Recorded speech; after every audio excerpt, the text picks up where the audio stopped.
fonds propres qui sont consommés, pour quelques milliards aussi. Et tout ça, c'est-à-dire présente une situation financière assez fragile lorsqu'on gère une entreprise selon les normes WADA. Et heureusement, on renforce les fonds propres pour environ 3,5 milliards. Lorsqu'on va finir le renforcement de ces fonds propres à l'horizon 2022, cette situation sera derrière nous. Et les engagements des actionnaires et puis de la communauté, c'est-à-dire les engagements sont fermes, c'est-à-dire pour pouvoir arriver à cette consolidation. Une fois qu'on l'a consolidé, il faut qu'on s'assure que les déséquilibres entre les revenus, parce qu'il y a un déséquilibre aujourd'hui, entre les revenus et les charges, il faut qu'on renverse la tendance. Et renverser la tendance, c'est de venir avec plus d'entreprises sur le marché. Parce que nous facturons le séjour des entreprises sur le marché. Nous facturons le séjour des lignes obligataires sur le marché.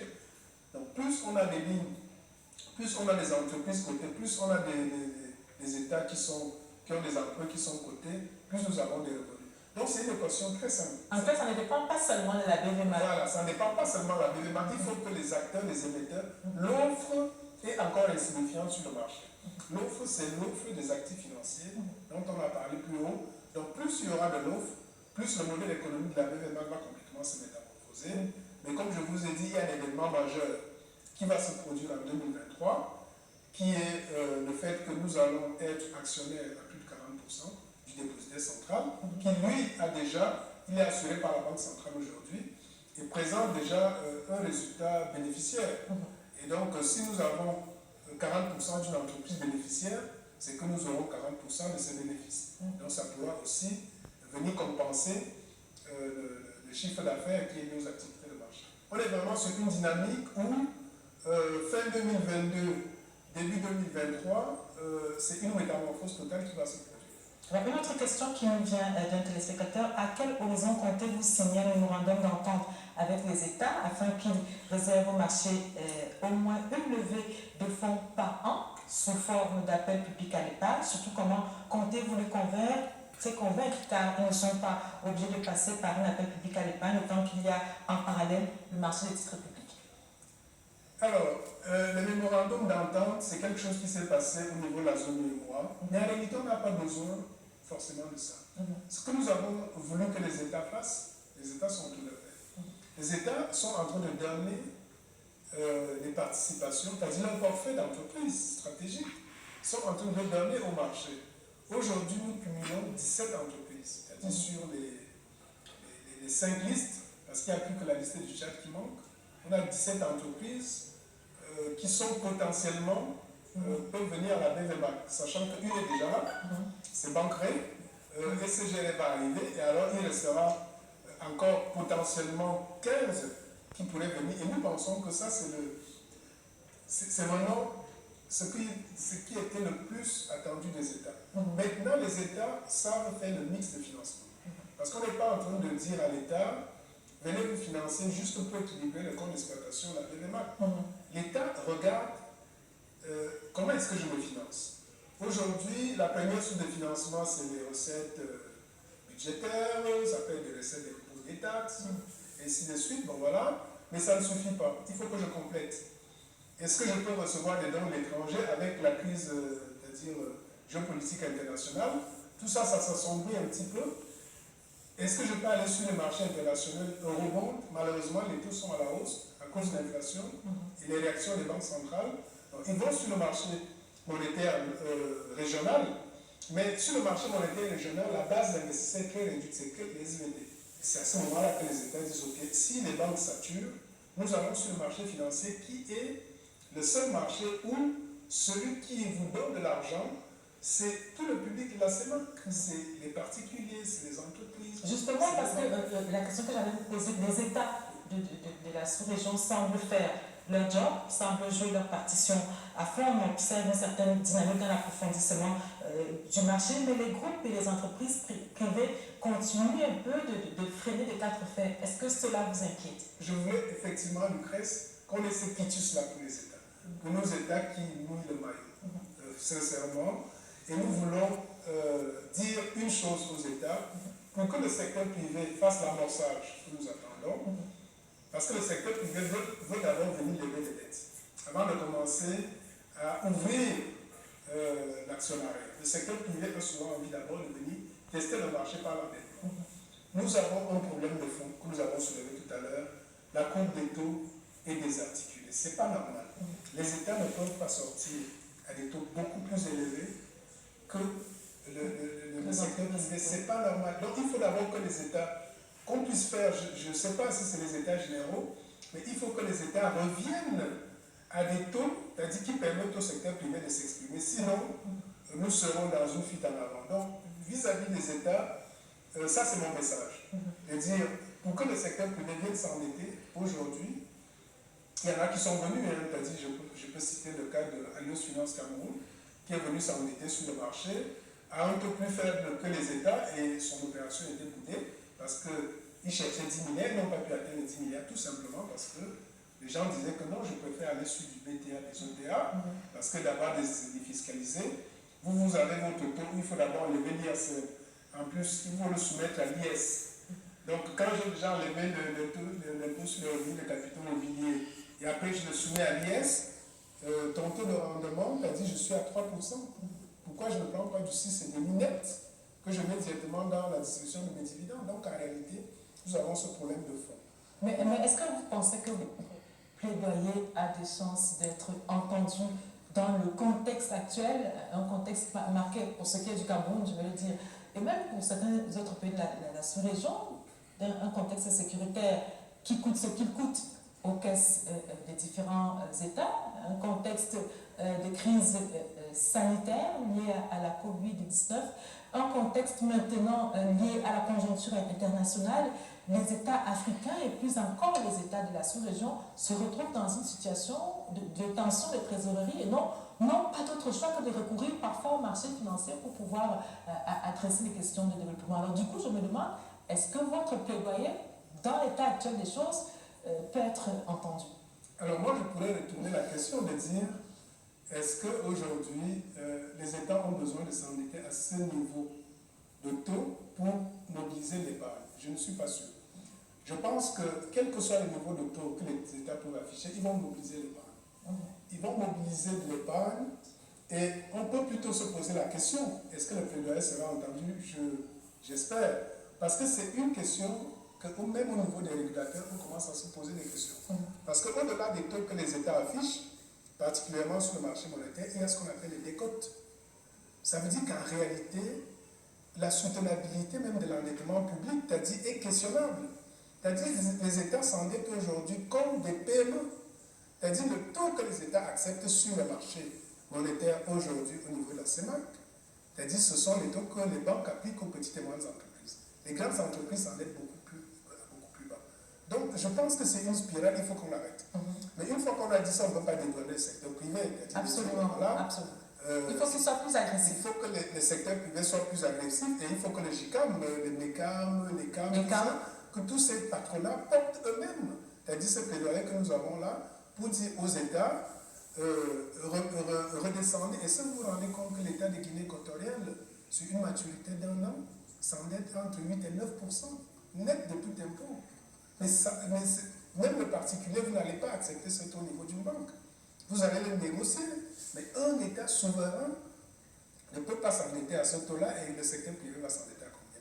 Une fois qu'on a dit ça, attention, le secteur privé, on ne sait pas ce qui se passe parce que non seulement c'est eux qui devaient être porteurs de ce plaidoyer, mais en même temps, on se demande bien pourquoi le secteur privé non seulement n'ouvre pas, c'est-à-dire son capital. Surtout, il y a des grandes entreprises qui sont cotées dans la plupart des marchés, mais qui, quand ils arrivent au niveau de la CEMAC, ne viennent pas en bourse, c'est-à-dire c'est quelque chose qu'on se pose. Est-ce que c'est un problème de confiance? Est-ce que c'est un problème de confiance? Est-ce qu'ils attendent que les autorités leur forcent un petit peu la main? D'ailleurs, l'acte additionnel prévoit que les autorités forcent la main à toutes les entreprises qui collectent de l'épargne, c'est-à-dire que ce soit les compagnies d'assurance, les banques, c'est-à-dire en mettant en place des cadres législatifs contraignants, c'est-à-dire les obligeant à venir sur le marché. Alors, je voudrais maintenant que nous parlions du fractionnement de la valeur nominale des actions cotées que vous comptez engager. C'est pour quel bénéfice? Alors, le fractionnement, c'est vraiment un projet qui me tient à cœur. Pour moi, c'est une réforme. C'est une réforme. Aujourd'hui, nous avons les actions qui sont cotées à la BMA et les les actionnaires, du moins les investisseurs camerounais, trouvent que les prix sont assez élevés. On a des actions 22 000, 47 000, 42 000, ainsi de suite, 200 000, 220 000, 206 000 récemment. Donc le fractionnement, pour moi, c'est un processus de démocratisation. Ça veut dire que j'ai vu que ça a été fait en Afrique de l'Ouest, dans la zone UEMOA, où fractionner un titre, c'est quoi? C'est de dire, le titre vaut 5 000, il va valoir 10 000. Donc si j'avais une action de 5 000, lorsque j'ai fait le fractionnement, j'ai 5 actions, c'est-à-dire qui valent 1 000 francs, mais j'ai toujours un capital investi de 5 000 francs. Puisqu'on a fractionné, c'est-à-dire ce qu'on avait fait avec le système monétaire, parce que vous imaginez, si on était resté avec les billets de 10 000, on ne pouvait pas s'en sortir. Donc quand on a fractionné, j'ai la possibilité, sur ces 5 papiers que j'ai, de céder un ou deux, de garder deux, de dire, bon voilà, je voulais garder l'actionnariat.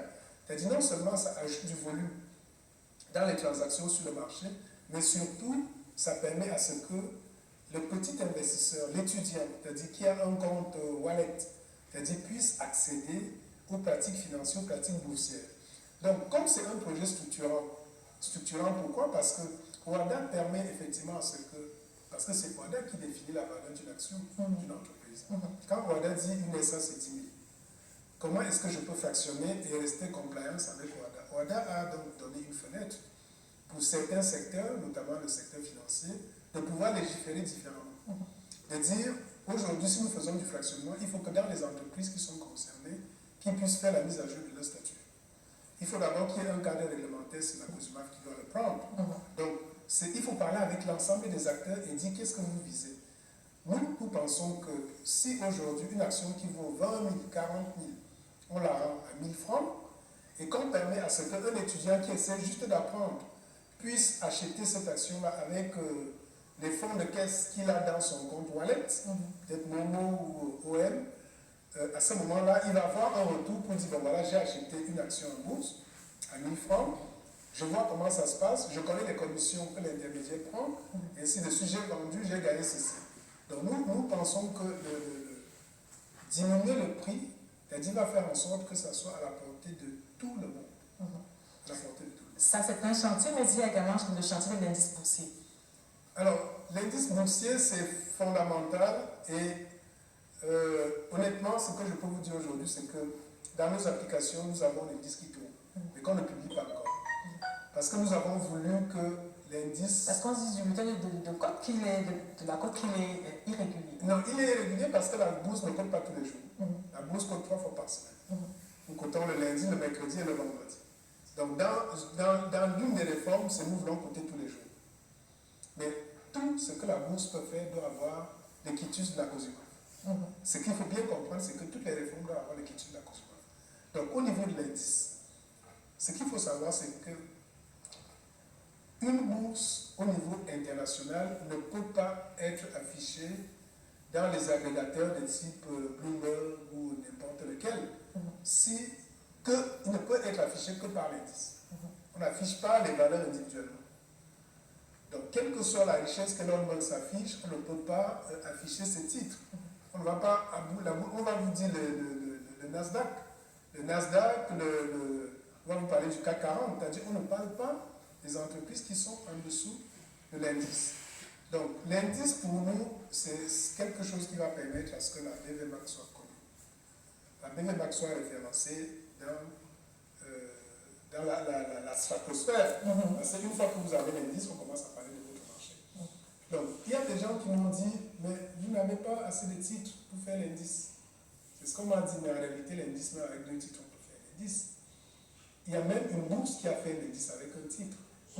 Parce que si on peut faire l'indice sur l'inflation, c'est-à-dire on peut faire l'indice sur dès lors qu'il y a des prix, c'est-à-dire on peut faire l'indice. Donc, nous avons un chantier indiciel que nous devons rendre public lorsqu'on aura non seulement l'accord du régulateur, mais également nous voulons profiter pour lancer une campagne de communication parce que nous voulons que ce sont les citoyens de la CEMA qui donnent le nom de l'indice.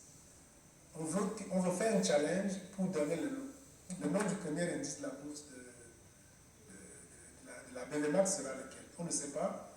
Donc, on est aujourd'hui en train de négocier avec des agences qui sont dans l'événementiel pour nous dire quel est le format, est-ce qu'on envoie dans les universités, est-ce qu'on passe à l'antenne, est-ce qu'on fait des grands forums, c'est-à-dire sur place en présentiel quelque part. Donc on est en train d'écouter un petit peu tout ce qu'on nous donne comme conseil. Tout ça. Ce sont donc les chantiers de la BVMAC dont vous nous avez parlé. Et je voudrais que nous terminions par là, si vous le voulez bien. On a parlé de quelques-unes de vos réalisations, on a parlé de quelques-uns de vos chantiers, mais en quelques mots, dites-nous, qu'est-ce qui sera prioritaire pour la BVMAC dans les prochains mois? Alors, dans les prochains mois, ce qui sera prioritaire, c'est que nous avons parlé de la fragilité de la structure financière. Donc, le premier point, c'est le renforcement des fonds propres. Les accords sont pratiquement verrouillés, que ce soit avec les actionnaires historiques, la communauté, la CEMAC, mais également les nouveaux entrants. Donc ça, c'est vraiment la priorité. Il faut qu'on équilibre la situation financière. Il faut qu'on renforce la visibilité. Donc, dans le renforcement de la visibilité, l'indice vient, c'est-à-dire un deuxième palier. Ça veut dire que normalement, nous voulons un indice avant la fin de l'année. Nous voulons le renforcement des fonds propres avant la fin de l'année. Ensuite viendront les chantiers un peu plus structurants. Mais avant tous ces chantiers-là, ce qu'il faut comprendre aujourd'hui, c'est que la BVMAC aussi a un déficit de ressources humaines.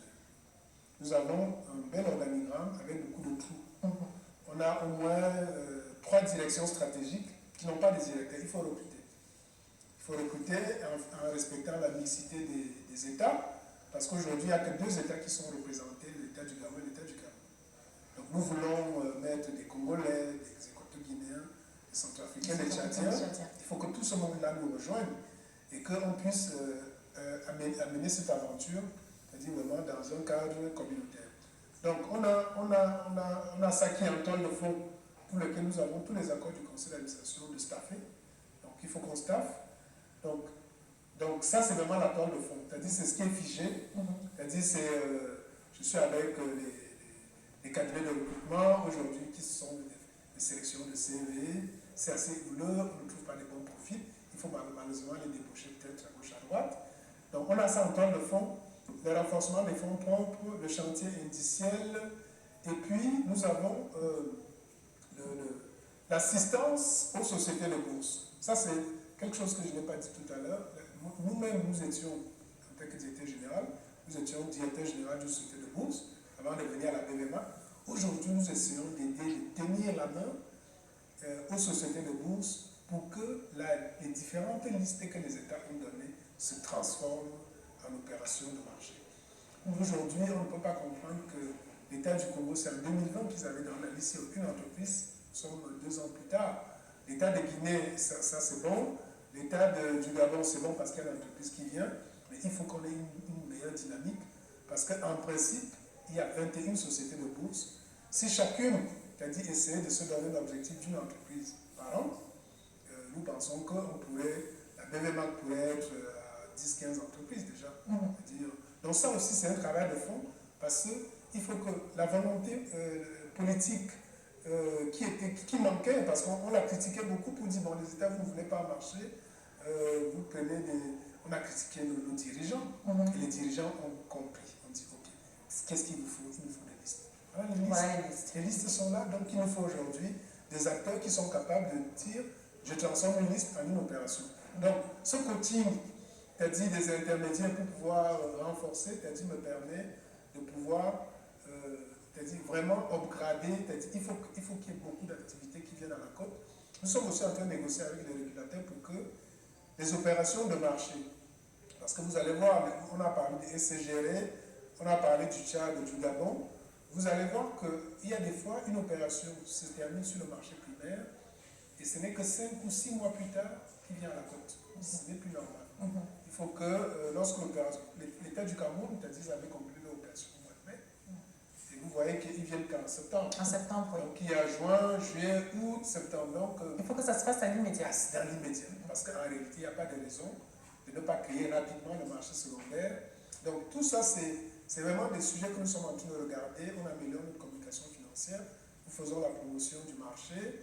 On essaie de créer de nouveaux produits, c'est-à-dire le fractionnement, c'est vraiment une innovation. C'est-à-dire que nous allons aussi mettre sur la table pour que les Bayan Salam, les mototaximans, les étudiants, que tous ces gens-là puissent, qui ont des petits montants de manière épisodique. De temps en temps, il a 1000 francs, il dit bon, qu'est-ce qu'elle peut faire avec? On lui dit bon, mettez ici, vous avez la garantie au moins de les récupérer plus tard, et avec un rendement qui n'est pas celui qu'on vous vend par ailleurs, mais avec un rendement quand même. Merci, monsieur le directeur général de la BVMA, d'avoir accepté notre invitation, d'avoir fait le déplacement de Douala pour participer à cette édition des questions économiques. Avec vous, nous avons parlé du présent, mais surtout de l'avenir de la Bourse des valeurs immobilières de l'Afrique centrale.